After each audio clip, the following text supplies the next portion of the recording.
with coverage you can count on. This is the Erie News NOWCAST.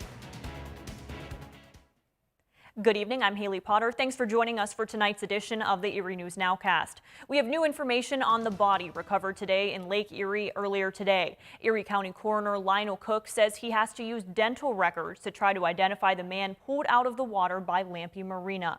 Around 12:30 this afternoon, the U.S. Coast Guard discovered the body in Lake Erie near the foot of East Avenue.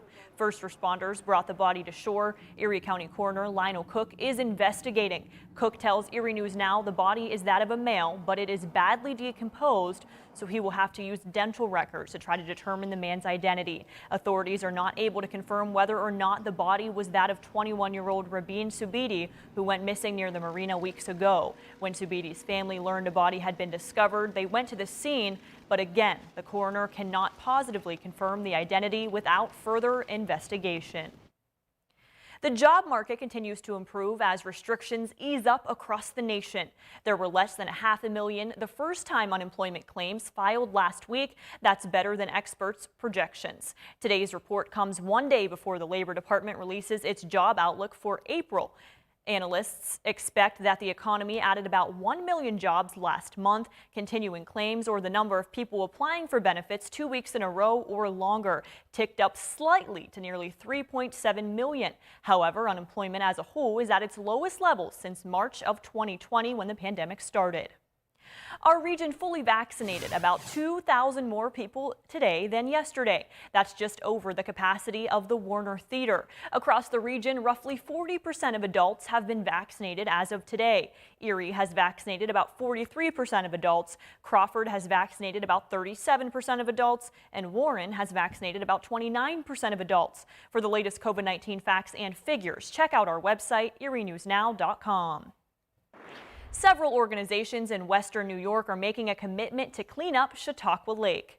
The Chautauqua County government unveiled a new agreement that brings together local governments and agencies to manage the lake. The goal of the agreement is to encourage cooperation in tackling problems that the lake is facing. That includes projects like cleaning up the lake and combating lake algae blooms. Whether we have different letters after our names politically, that shouldn't play into this. We need to just look at science. And what is the lake telling us? Really, that's what it is. You know, we're talking about other people, but, you know, that lake, if you want to look at it as a body, it speaks, it talks, it shows us things, and we need to listen to it, and then we need to plan accordingly. More than 20 different stakeholders have signed on to this project with the hope of preserving Chautauqua Lake for everyone to enjoy.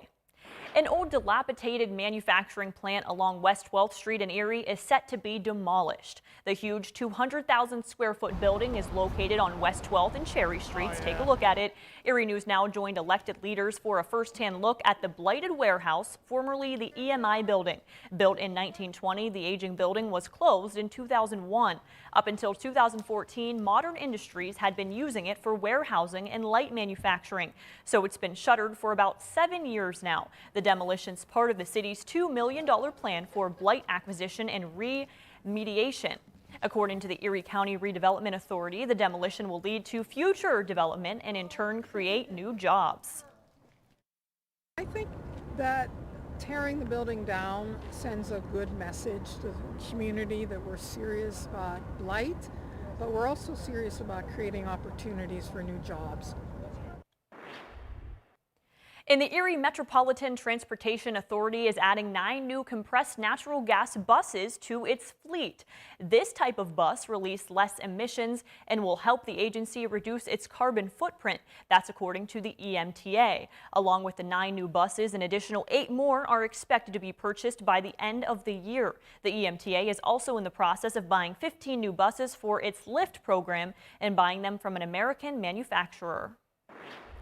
Erie Insurance has committed $50,000 to local charities this month. Today, the company presented $10,000 to the Erie City Mission.